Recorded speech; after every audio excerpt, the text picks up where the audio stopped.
చెరువులను ఆక్రమించిన వాళ్లను జైలుకు పంపుతామని సీఎం రేవంత్ రెడ్డి అన్నారు. అక్రమ నిర్మాణాలు చేపట్టింది ఎంతటి వారైనా వదిలిపెట్టేది లేదని హెచ్చరించారు. చెరువులను రక్షించడానికే హైడ్రా ఏర్పాటు చేశామన్నారు. నాలాలు, ఎఫ్టీఎల్, బఫర్ జోన్లో నిర్మాణాలు ఉంటే కూల్చుతామని తెలిపారు. వర్షాలు, వరదలు వస్తే పేదలు రోడ్డు మీద పడుతున్నారన్నారు సీఎం రేవంత్ రెడ్డి. అందుకే హైడ్రాను ప్రారంభించడం. హైడ్రా స్పెషల్ టాస్క్ ఈ చెరువులను ఆక్రమించిన వాళ్ళను చెరబట్టాలని, చెరబట్టిన వాళ్ళ నుంచి విడిపించాలని, అలాంటి వాళ్ళను అవసరమైతే చెరసాలకు తోలాలనేది నా ప్రభుత్వ విధానం. అందులో ఎంత గొప్ప వ్యక్తులున్నా, ఎంత మహామహులున్నా వాళ్ళు చెరువులను వదలక తప్పదు. అందుకే ఈ వేదిక మీద నుంచి గొప్ప వ్యక్తులకు నేను విజ్ఞప్తి చేస్తున్నా. అయ్యా, ఆక్రమించుకున్న చెరువులను మీరే వదలండి, గౌరవంగా పక్కకు తప్పుకోండి, నీటిపారుదల శాఖకు అప్పగించండి, నీకేం కావాలనో పోయి దూరంగా కట్టుకోండి. లేకపోతే ఉన్న పలంగా నేల మట్టం కూలుతాయి, కూలగొట్టే బాధ్యత నేను తీసుకుంటా. ఇలా ఎఫ్టీఎల్లో గాని, బఫర్ జోన్ లో గాని, నాలాలలో అక్రమంగా నిర్మాణాలు ఏవైతే ఉన్నాయో వాటన్నిటినీ నిరభ్యంతరంగా మేము తొలగిస్తాం. మీరు ఎక్కడికి వెళ్ళినా, మీరు తాత్కాలికంగా కోర్టుల నుంచి ఏమన్నా తెచ్చుకున్నా న్యాయస్థానాలలో కూడా కొట్లాడి ఆ స్టేలను వెకేట్ చేయించి మీరు ఆక్రమణలు తొలగిస్తాం. ఇదే కాదు, ఇవాళ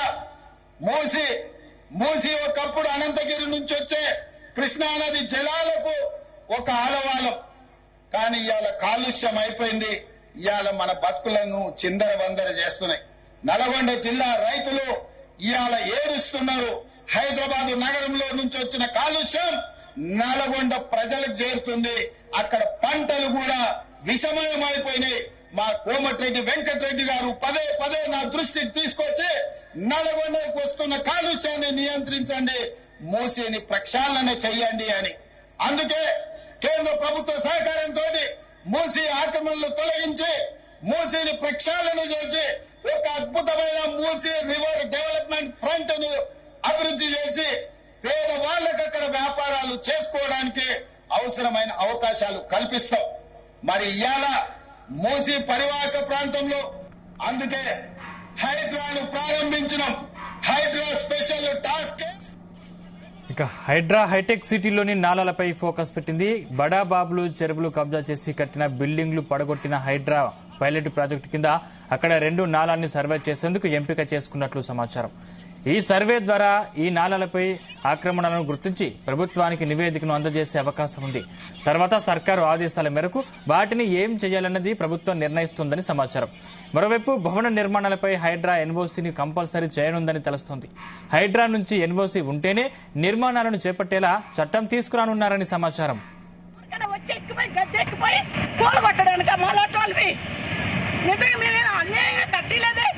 డబ్బులు ఇచ్చి కొనుక్కొని కట్టుకున్నది, లంచాలు తీసుకోలే, మేము కట్టుకున్నాం డబ్బులు ఇచ్చి. అందుకే ఈయన ఎన్నుకున్నాము. అదే అందుకే కేసు వేసాము. సంబంధించిన మరింత పూర్తి సమాచారం మా క్రైమ్ బ్యూరో చీఫ్ రవితేజ అందిస్తారు. రవితేజ, తర్వాత ఈ హైటెక్ సిటీలో ఉన్నటువంటి ప్రాంగణం పైన దృష్టి పెట్టినట్టుగా సమాచారం అందుతుంది. ఇక్కడ ఎక్కువగా ఎఫ్టీఎల్, బఫర్ జోన్లు అక్రమాలు జరుగుతా ఉన్నాయంటూ కూడా హైటెక్ సిటీలో ఉన్నటువంటి నాలా పైన ఫోకస్ పెట్టినట్టుగా సమాచారం అందుతుంది. బడాబాబులు చెరువులని ఆక్రమించి ఈ బిల్డింగ్లని ఏర్పాటు చేసుకొని ఈ పైలట్ ప్రాజెక్ట్ కింద ఇక్కడ ఈ 2 నాలాలను పూర్తిగా వాటిని ఆక్రమించుకొని వాటిపైన ఈ నిర్మాణాలను చేపట్టారన్నట్టుగా కూడా తాజాగా హైడ్రాకు అందినటువంటి ఫిర్యాదుల పైన హైటెక్ సిటీలో ఉన్నటువంటి నాలాల పైన దృష్టి పెట్టింది. ఇప్పటికే సర్వే కూడా చేసి ఆ సర్వేలో రిపోర్ట్ కూడా అందజేశారు. ఆ రిపోర్ట్ లో చాలా క్లియర్ గా ఇక్కడ ఉన్నటువంటి నాలాలన్నీ కూడా కబ్జాకి గురయ్యాయి. ఇక్కడ హైఫై ప్రొఫైల్ ఉన్నటువంటి రాజకీయ నాయకులు ఇన్ఫ్లుయెన్స్ చేసుకుని ఈ ల్యాండ్ అంతా కూడా కబ్జా చేసి నాలాలన్నీ కూడా కబ్జా చేసి వీళ్ళు ఇక్కడ భవనాలను ఏర్పాటు చేశారనే దానిపై కూడా ఇప్పటికే హైడ్రా, రెవెన్యూ, ఇరిగేషన్ అధికారులతో హైడ్రా కమిషనర్ ఒక సమావేశాన్ని ఏర్పాటు చేసుకుని ఈ గచ్చిబౌలిలో ఉన్నటువంటి వ్యవహారం అంతా కూడా వెలుగులోకి రావాలి అన్నట్టుగా కూడా అధికారులతో కూడా సమన్వయంగా ఇవన్నీ మాట్లాడి వివరాలు కూడా సేకరించినట్టుగా తెలుస్తుంది. ఇటీవలే హైటెక్ సిటీలో కురిసినటువంటి వర్షాలను కొన్ని కాలనీలు మునిగిపోవడము, కొద్ది రోజుల్లో మరో 2 కొన్ని తుఫాన్లు ఉండడము, భారీ వర్షాలు కురిసేటువంటి అవకాశం ఉన్నటువంటి నేపథ్యంలో హైటెక్ సిటీ పరిధిలో ఉన్నటువంటి ఆ 2 నాలాల సమీపంలో ఏ కాలనీలు మునిగిపోతా ఉన్నాయి, దాని గల కారణాలు ఏంటి, నీళ్లు నిండిన ప్రాంతంలో డ్రోన్లతో సర్వే చేసి ఈ అక్రమాలను గుర్తించే విధంగా చర్యలు తీసుకోవాలన్నట్టుగా కూడా ఇప్పటికే రంగనాథ్ ఈ నిర్ణయాన్ని తీసుకొని దాని ద్వారా ఈ పూర్తి స్థాయిలో సర్వే చేసేటువంటి ఆలోచనలు కనబడతా ఉంది. హైడ్రా నెక్స్ట్ టార్గెట్ హైటెక్ సిటీలో ఉన్నటువంటి ఈ 2 నాలాలని పరిరక్షించడము, ఆ 2 కూడా రెస్క్యూ చేసిన తర్వాత ఎవరైతే కబ్జాకు గురి చేశారో, ఎవరైతే అక్రమార్కులు దీంట్లో ఇవన్నీ కూడా వీళ్ళు అక్రమంగా ఇన్ని రోజుల పాటు కబ్జా చేసి ఇల్లీగల్ గా అక్కడ భవనాలను ఏర్పాటు చేసి వాటిపైన ఈ నాలాలని పూర్తి చేసి కబ్జాకి గురి చేశారో వాటన్నిటిపై కూడా నాలాలపై దృష్టి పెట్టి త్వరలో అవన్నీ కూడా రక్షించేటువంటి ఆలోచనలో హైడ్రా ఉన్నట్టుగా తెలుస్తుంది సార్. రవితేజ్, అంటే ఇక ముందు భవనాలు కట్టుకోవాలంటే కూడా హైడ్రా అనుమతులు తీసుకోవాలనే వార్తలు వస్తున్నాయి. ఎంతవరకు నిజం? అంటే ఒకవేళ అక్రమంగా నిర్మిస్తే ఇప్పటికే హైడ్రా ప్రభుత్వం దృష్టికి తీసుకెళ్లింది. ఇక ముందు జిహెచ్ఎంసీ పరిధిలో హైడ్రా విస్తరించి ఉన్నటువంటి పరిధిలో ఎక్కడ భవనాలు నిర్మాణాలు చేపట్టాలన్నా అవన్నీ కూడా ప్రాపర్ గా అనుమతులు హైడ్రా నుంచి ఎన్ఓసి తీసుకున్న తర్వాతే ఈ నిర్మాణాలు చేపట్టాలనేది కూడా హైడ్రా ఒక నిర్ణయం రాష్ట్ర ప్రభుత్వం దృష్టికి తీసుకెళ్లడము, రాష్ట్ర ప్రభుత్వం దానికి ఓకే అనడము. ఇక్కడ నుంచి నిర్మాణాలు చేపట్టాలంటే ఖచ్చితంగా హైడ్రా ఎన్ఓసి ఇస్తేనే ఆ నిర్మాణాలు చేపట్టాలనే దాంట్లో కూడా ప్రభుత్వం అధికారికంగా ఆదేశాలు కూడా జారీ చేసేటువంటి అవకాశం ఉంది. ఇంతకు ముందు గతంలో fire safety, GHMC, HMDA, revenue, municipal, water work సంబంధించినటువంటి అధికారుల డిపార్ట్మెంట్ నుంచి ఏ రకంగా అయితే ఎన్ఓసి క్లియరెన్స్ తెచ్చుకునేదో ఇప్పుడు నూతనంగా రాష్ట్ర ప్రభుత్వం ప్రతిష్టాత్మకంగా చేపట్టినటువంటి హైడ్రా ఈ డిపార్ట్మెంట్ కి చెందినటువంటి కూడా ఎన్ఓసి స్వీకరించి ఆ ఎన్ఓసి వచ్చిన తర్వాతనే నిర్మాణాలు చేపట్టాలంటూ కూడా కంపల్సరీగా రాష్ట్ర ప్రభుత్వం ఈ ఆదేశాలని అనుసరించి ఆదేశాలు జారీ చేసేటువంటి అవకాశం ఉంది. హైడ్రా పర్మిషన్ కంపల్సరీ, అది చిన్న ప్రహరీ గోడ అయినా సరే, పెద్ద భవనాలైనా సరే, చిన్నపాటి భవనాలైనా సరే, ఏది జిహెచ్ఎంసీ పరిధిలో, హెచ్ఎండిఏ పరిధిలో, హైడ్రా పరిధిలో ఈ నిర్మాణాలు చేపట్టాలన్నా ఖచ్చితంగా హైడ్రా ఎన్ఓసి ఉంటేనే, ఆ అనుమతులు వస్తేనే ఈ నిర్మాణాలు చేపట్టాలనే దానిపై మాత్రం క్లియర్ గా ఈ ఆదేశాలు త్వరలో రాష్ట్ర ప్రభుత్వం ఆదేశాలు జారీ చేసే అవకాశం ఉన్నాయి సార్. రవితేజ్, అంటే హైటెక్ సిటీ లాంటి ప్రాంతాలని హైడ్రా టార్గెట్ చేసింది అనుకోవచ్చా? హైటెక్ సిటీ సంపన్నులు ఉన్నటువంటి ప్రాంతం, ఎక్కువగా రెవెన్యూ జనరేట్ అయ్యేటువంటి ప్రాంతం, ఐటీ సెక్టర్, దాంతో పాటు కాస్ట్లీ వాల్యుబుల్ ల్యాండ్ గా ఉన్నటువంటి ప్రాంతం కాబట్టి ఈ హైటెక్ సిటీ మాదాపూర్ కానుకునే నిన్న మొన్నటి వరకు ఎన్కన్వెన్షన్ పరిధిలో ఉన్నటువంటి చెరువునంతా కూడా కబ్జా చేసి అక్కడ రెసిడెన్షియల్ జోన్ కిందికి మార్చి రియల్ ఎస్టేట్ వ్యాపారంగా అనేక మంది అక్రమార్కులు, ఎన్కన్వెన్షన్ సమీపంలో కూడా ప్రస్తుతానికి ఎఫ్టీఎల్ కానుకొని అనేక భవనాలు ఉన్నాయి. సేమ్ అదే హైటెక్ సిటీలో ప్రభుత్వం ఇంతకు ముందు ఉన్నటువంటి కొన్ని భూములు పూర్తిగా కనిపించకుండా అవి కబ్జాకి గురవ్వడం, నాలా ప్రాపర్ గా వెళ్లాల్సినటువంటి వాటర్ నాలాలను కూడా కబ్జా చేసి దానిపైన ఐటీ సెక్టార్ కి చెందినటువంటి కొంతమంది ఈ బడా వ్యాపారవేత్తలు వాటిని కబ్జా చేసి దానిపైన ఈ భవనాలను నిర్మించినట్టుగా కూడా హైడ్రా ఇన్వెస్టిగేషన్ లో బయటపడింది. ఒక హైటెక్ సిటీ అనే కాదు, మొత్తం హెచ్ఎండిఏ, జిహెచ్ఎంసీ పరిధిలో ఉన్నటువంటి అన్ని ప్రాంతాలను కూడా హైడ్రా తమ ఆధీనంలోకి తీసుకొని ఏదైతే ప్రభుత్వాలు కానీ, ఎఫ్టీఎల్ కానీ, తర్వాత ఫారెస్ట్ ల్యాండ్స్ కానీ, ప్రభుత్వ ల్యాండ్స్ కానీ, ఇతర ఎఫ్టీఆర్ బఫర్ జోన్ లో ఉన్నటువంటి ల్యాండ్స్ కానీ ఇవన్నీ కూడా హైడ్రా పరిధిలోకి వస్తాయి. కాబట్టి వీటన్నింటినీ దృష్టిలో పెట్టుకునే ఎక్కడ ఈ అక్రమాలు జరిగినా ఇమీడియట్ గా అవి రక్షించాల్సినటువంటి బాధ్యత హైడ్రా పై ఉందని కాబట్టి ఈ పరిధిలో ఉన్నటువంటి అన్ని సెక్షన్లను డిపార్ట్మెంట్ లో కూడా హైడ్రా బాధ్యతలు వహిస్తూ ఎక్కడైతే ఈ అక్రమాలకు గురవుతా ఉన్నాయో, కబ్జాలకు గురవుతా ఉన్నాయో వీటన్నిపైన దృష్టి పెట్టి అవన్నీ కూడా పరిరక్షించేటువంటి భాగంగానే ఈ హైడ్రాని ఏర్పాటు చేసి ఈ చర్యలు కొనసాగిస్తా ఉన్నారు. ఇప్పుడు హైటెక్ సిటీతో పాటు అటువైపుగా ఉన్నటువంటి చాలా ప్రాంతాల్లో కూడా ప్రభుత్వానికి చెందినటువంటి భూములు, ఎఫ్టీఎల్ భూములు కూడా కబ్జాకు గురయ్యావనే దాంతో కూడా రిపోర్ట్ వచ్చింది. దాన్ని బేస్ చేసుకొని అన్ని చోట్ల కూడా హైడ్రా ఇకపై బుల్డోజర్లు దింపి కూల్చివేసేటువంటి ప్రక్రియ స్టార్ట్ చేసే అవకాశాలు కనిపిస్తా ఉన్నాయి. రవితేజ్, అంటే మూసి ప్రక్షాళన దిశగానే హైడ్రా పనిచేస్తుందని సీఎం చెప్పారు. కానీ పేదల ఇళ్లకు సంబంధించి వర్షాలు వస్తే వాళ్ళు రోడ్డు మీద పడుతున్నారని చెప్తున్నారు. కానీ ఇప్పుడు అదే పేదవాళ్ళని రోడ్డు మీద లాగుతున్నారు, అదే పేదవాళ్ళు ఇల్లు కూలవుతున్నారు, విమర్శలు వస్తున్నాయి. దీనిపై అధికారులు క్లారిటీ ఇచ్చారా?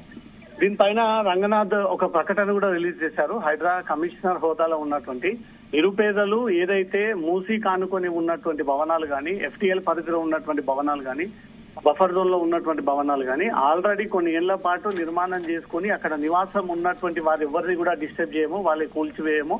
అవి బడా వ్యక్తులమైనా సరే, నిరుపేదలమైనా సరే వాటికి జోలు పువ్వు అనేది కూడా హైడ్రా ఒక క్లారిటీ ఇవ్వడం జరిగింది. ఇటీవలే కొత్తగా కన్స్ట్రక్షన్ స్టార్ట్ చేసి కన్స్ట్రక్షన్ దశలో ఉండి ఇప్పటి వరకు ఇల్లు పూర్తి స్థాయిలో కంప్లీట్ కానటువంటి వాటిపైనే ఈ కూల్చివేతలు ఉంటాయి. రెసిడెన్షియల్ జోలికి పోము అనేది కూడా హైడ్రా ఒక క్లారిటీ ఇచ్చింది. ఏదో కమర్షియల్ కాంప్లెక్స్లు లేదా గోడౌన్ల లాగా నిర్మించుకోవడము, ఫ్యాక్టరీల కోసం ఈ పెద్ద పెద్ద భవనాలని రెంట్ పర్పస్ ఇవ్వడం కోసం అయితే ఖచ్చితంగా ఇది వ్యాపారం కోసం మాత్రమే కబ్జాకు పాల్పడి ఈ రకంగా వ్యవహరిస్తా ఉన్నారు కాబట్టి వాటిపైన మా దృష్టి ఉంటుంది. ఖచ్చితంగా అవే భవనాలను కూల్చివేస్తామంటూ కూడా హైడ్రా కమిషనర్ ఒక ప్రకటన కూడా రిలీజ్ చేశారు. ఇప్పటి వరకు జరిపినటువంటి కూల్చివేతల్లో నిరుపేదలవి ఇల్లు వాళ్ళు కొనుక్కొని కట్టుకున్నటువంటి వాటివి ఎక్కడ కూడా కూల్చివేయలేదు. మొన్న సున్నం చెరువు ప్రాంగణంలో జరిగినటువంటి అంశంపై కూడా క్లారిటీ ఇవ్వడం జరిగింది. అక్కడ ఏవైతే భవనాలు నిర్మాణాలు చేపడతా ఉన్నారో వాటికి పని కోసం బీహార్ లేబర్ గాని తెలుగు రాష్ట్రాల లేబర్ గాని తీసుకొచ్చి వీళ్ళే షెడ్లు ఇప్పించి దాని ద్వారా వీళ్ళు డబ్బులు వసూలు చేసి దాన్ని పూర్తిగా కమర్షియల్ మయంగా మార్చేశారు కాబట్టి ఆ షెడ్లను కూడా తొలగించాల్సి వచ్చిందనే దానిపై కూడా హైడ్రా క్లారిటీ ఇవ్వడం జరిగింది. ఇప్పటి వరకు హైడ్రా ఏర్పాటు తర్వాత నిరుపేదలని కూల్చివేసినటువంటి సందర్భాలు ఎక్కడ కూడా నమోదవ్వలేదు. జరిగినటువంటి సంఘటనపై కూడా హైడ్రా క్లారిటీ ఇచ్చింది. సందీప్, అంటే ఎన్ఓసి తప్పనిసరి చేసే అవకాశం ఉన్నట్టు తెలుస్తుంది. అంటే దీనికి సంబంధించి ఎటువంటి నిబంధనలు ఉండనున్నాయి, లేకపోతే విధి విధానాలు ఎలా ఉండనున్నాయి? హైడ్రా ప్రతిష్టపరిచేందుకు, హైడ్రాని ఇంకొంత మెరుగుపరిచేందుకు నిన్న అఫీషియల్ గా రాష్ట్ర పోలీస్ శాఖ నుంచి కూడా ఒక జీవో రిలీజ్ అయింది. మొత్తం 23 మంది ఉన్నత స్థాయిలో ఉన్నటువంటి అధికారులని హైడ్రాకు అటాచ్ చేస్తూ వారి నేతృత్వంలోనే హైడ్రా ఇక ముందుకు సాగాలి అనే ఒక ఆలోచనతోటి ఈ జీవో కూడా రిలీజ్ చేయడం జరిగింది. దాని ప్రకారంగా పోలీస్ అధికారులు ఈ రోజు రేపు హైడ్రాకు వారి బాధ్యతలను అప్పగిస్తూ రేపటి నుంచి ఛార్జ్ తీసుకుని పోలీస్ అధికారులు రేపటి నుంచి కూడా హైడ్రా తరఫున పనిచేయనున్నారు. ఎన్ఓసి తీసుకుంటేనే ఈ భవన నిర్మాణాలు ఖచ్చితం అనే దానిపై మాత్రం ప్రభుత్వం దీనిపైన నిర్ణయం తీసుకొని ప్రత్యేకమైనటువంటి ఒక సర్కులర్ రిలీజ్ చేయాల్సి ఉంటుంది. ఎందుకంటే జిహెచ్ఎంసీ పరిధి, హెచ్ఎండివి పరిధి కనీసం రోజుకు వేలాదిగా ఈ భవన నిర్మాణాల కోసం నిత్యం వీళ్ళు ఆన్లైన్ ద్వారా కానీ లేదా ఫిజికల్ గా వెళ్లి కార్యాలయాల్లో కానీ ఈ అప్లికేషన్స్ పెట్టుకుంటూ ఉంటారు. కాబట్టి దీనిపైన ఖచ్చితంగా ఒక స్పష్టమైనటువంటి ప్రకటన రిలీజ్ చేస్తే పబ్లిక్ కూడా ఒక అవగాహన వచ్చేటువంటి అవకాశం ఉంటుంది. నిర్మాణాలు చేపట్టాలంటే అన్ని డిపార్ట్మెంట్స్ తో పాటు హైడ్రా డిపార్ట్మెంట్ ఎన్ఓసి కూడా కంపల్సరీ అనే దానిపై మాత్రం ఖచ్చితంగా రాష్ట్ర ప్రభుత్వం ఈ నిర్ణయం తీసుకొని అధికారికంగా ఉత్తర్వులు జారీ చేయాల్సి ఉంది.